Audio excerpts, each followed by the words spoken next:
Great morning, great morning, great morning. How is everyone? Coming live to y'all, giving y'all a happy shout outs, hoping the holidays was wonderful, beautiful, and blessed to you all.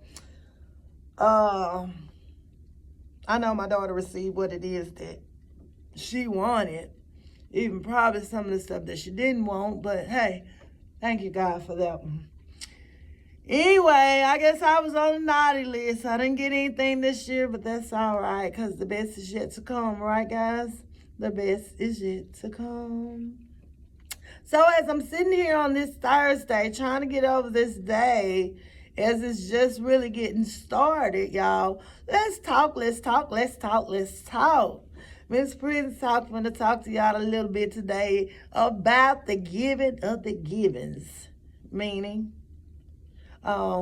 it means that sometimes we as people, we give. And we give to those who give to others, but we give to them in expectations of nothing. As they give in appreciation to be want to see, uh, like, or they just want to be rewarded for what it is they do or give and do. As for me, I just give because it's the right thing to do. And it's a joy to me to also do. I like giving, I like helping, and I enjoy people. So, y'all, let me tell you about the 7th year of my incarceration. As it was, I could not absolutely stand people. Couldn't stand people. So I used to walk around telling me, I cannot stand people. I hate people. So it was just an ugly fret for me. So I would go around disliking people, hating people. 7 years, here I am still amongst these people that I knew nothing about. But at the end of the day, put your left and your best foot forward and keep scrolling, right, baby? Yeah. So here it was, y'all. I'm in here and I cannot stand people for the life of me. I definitely couldn't stand a prejudiced person. So if you was prejudiced, I don't give a dang what color you was, creed you was. I definitely couldn't stand you. All for the up wrong bringing, as it was. But here it may, y'all. I was in here and I just couldn't stand people. So I kept, like I said, I stayed in a lot of trouble and stayed on lockdown. And most times, lockdown was the best time for me. As I stayed confined, I got closer and closer with God. But as I noticed I got closer and closer with God, I noticed a lot of things that God was also allowed to do that I kept asking for. So they say, when you be careful in the power of prayer, you really have to be careful, y'all. Y'all really have to ask carefully for what the things it is you want for God to do. Because at the end of the day, if we're not careful, we could have been afraid ourselves or bound ourselves to the pits of hell. And God knows I ain't trying to do that. So y'all, I'm going through here and I can't stand people. And my biggest problem was couldn't stand the people. And I had to be amongst people that I didn't know anything about. And I'm sitting here and it's like, man, I'll be so glad to go home. But that's years to come, years far off and unseen. But they say hope for the things that are unseen. And guess what? It'll come to pass. And as it came to pass, me sitting here couldn't stand people, not liking them, I eventually learned to get with the program on down the years. But during the 7 year of my incarceration, y'all, as I couldn't stand people, I stayed in more and more mess than anybody could ever think to ever try to conjure in. So here it was. I'm on this one-way road ticket to hell. And that's exactly what it was, because I was causing hell and havoc in my own life. And it wasn't that anybody was bothering me. It was just that I was bothered because the point I didn't even like the people.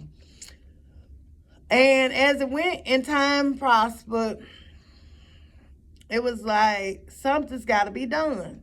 So like I said, you meet all kind of different people, even incarcerated, and you meet kind of wise people as well. Y'all, I don't know why for the life of me when people think that's because you go to prison, you dumb, you don't know nothing, or you slow. No, that don't mean that. That means you have been picked out amongst the few to go somewhere where other people probably couldn't walk a mile in your shoes. That's just what it means. So as it was, I met this wise lady, y'all. And she used to observe me all the time. So one day I come in angry, done busted my knuckles up, y'all, because the lady was just, she was just speaking on at a time Like I said, I didn't like people, so she was speaking on the time of my business that, I wasn't feeling it at the time. So I ended up punching in the mouth, kind of fracturing my finger a little bit or whatever. And the lady looked at me and she sat down, just as calmly as she knew how, y'all. She sat down. And I'm angry. I'm real angry at this point in my life, and it's like, man. So I'm going on 28 at this particular time. Still young, y'all. Still wild. Still doing whatever it is I want to do. And here it is, this lady, she said to me, she said, baby, if you don't learn nothing else, I need you to learn this. She said, you can't go around putting your hands on people just because of what they say. She said, because if you do, you will be fighting the rest of your life. So I said, and I thought about what she said, and I was like, well, I guess I'm going to be fighting the rest of my life then. Well, and I thought like that, there was a naiveness in me. And that was also, like I said, the person who hadn't grown yet. So it made a lot of sense when I actually gathered by myself and thought about it. And I was like, well, dang, she's absolutely right. You can't control, as she said, what people say out of their mouths. You only can control yourself. So that's why Galatians 5:22 is a very important book to me, y'all. If y'all don't know it, it is the fruit of the Spirit. Won't y'all tune in, read it, check it out for yourself? Because like I said, there's no better way to learn the Bible than to read it, pay attention, and tune in for yourself. The fruit of the Spirit, y'all, is real. And until we as people learn about emotions, we are some dangerous people. See, because I tell people all the time, my story never changes because I like the truth. And the truth sets you free for real. So here it is that I'm telling people about my story, about how I caught it, my charge in the first place. And I acted out as a person in fear. In fear, y'all. Seriously. Do I look like a killer? Really? Look at me. Nah. And I'm not. So, but at the end of the day, I acted out in fear, and I went off of impulse of emotions.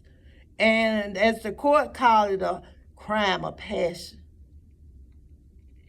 Crime of passion. Wasn't no passion. I was scared as hell, y'all. Motherfucker approaching me, and I already caused damage to my mental state, and you're physically damaging me. I was scared as hell. And so I thought about what the lady said. It was like, dang, do you really want to fight the rest of your life? So that's why now I can be so grateful and so thankful, which is why I'm also explaining the story of my prison terms, because I want people to understand that change does come. Change does bring out the best in you if you want the best for yourself. See, the only people that can be standing in the way of us most times is ourselves. So we have to get out of the way of our own selves in order for to let God work in us to do what's miraculous about us. Because he ain't took us on these journeys for nothing. He saw what we didn't see. And he trying to get us to still see. So like I said, go into Galatians 5:22. Read about the fruit of the Spirit. Self-control is one of them. Love also is one of them. Self-control is my biggest one of all that I love. Patience, being kind, things of that nature. And patience was something that, like I said, I eventually learned on my journey to become humble in spirit. And I gave the respect to those who didn't even earn it. So, you get people that always talk about you got to earn your respect. No, just give it some time and watch how the atmosphere of the nature change. A lot of people don't even deserve to be respected sometimes. But we as people are still what? People. And as people, we're going to do in life what makes us happy. So in order to be happy, you got to be in good spirit. And to be in good spirits, you got to be able to know that man up above. And so when the lady was like, you're going to fight the rest of your life, I was like, Lord, I don't want to fight the rest of my life. I don't want to be fighting people because of what they say, because then they win. You're not in control of you. They're in control of you. So think about being on a job and somebody see you and they say something because they know it's going to get under your skin. And all of a sudden, your good day just turned into smut because somebody said the wrong thing to you. You can't let people be in control of you that way. You have to always have a positive head, even when it's hard. You have to stay in criticism of oneself, if that makes sense to the people. You have to stay in criticism of oneself, meaning you're supposed to already be able to crack a joke on yourself.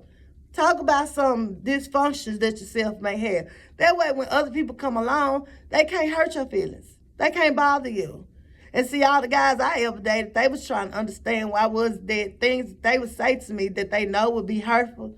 I seemed unbothered and unmoved. But that's for a later story and a later time.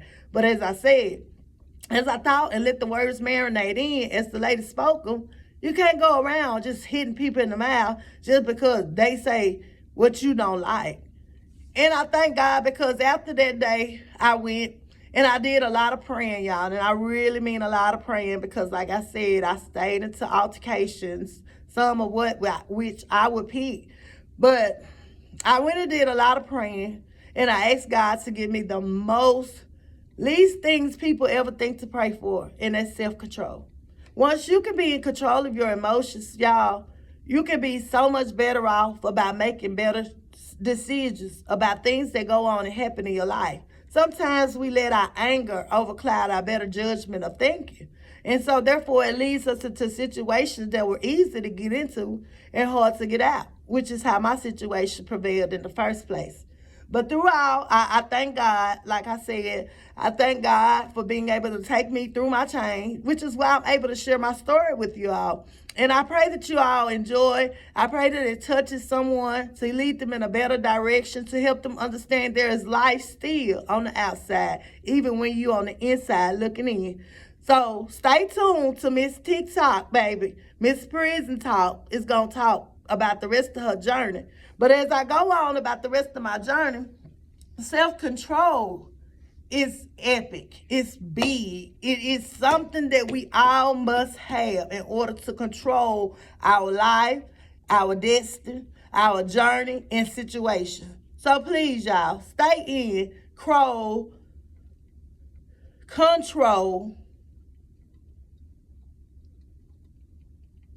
of oneself.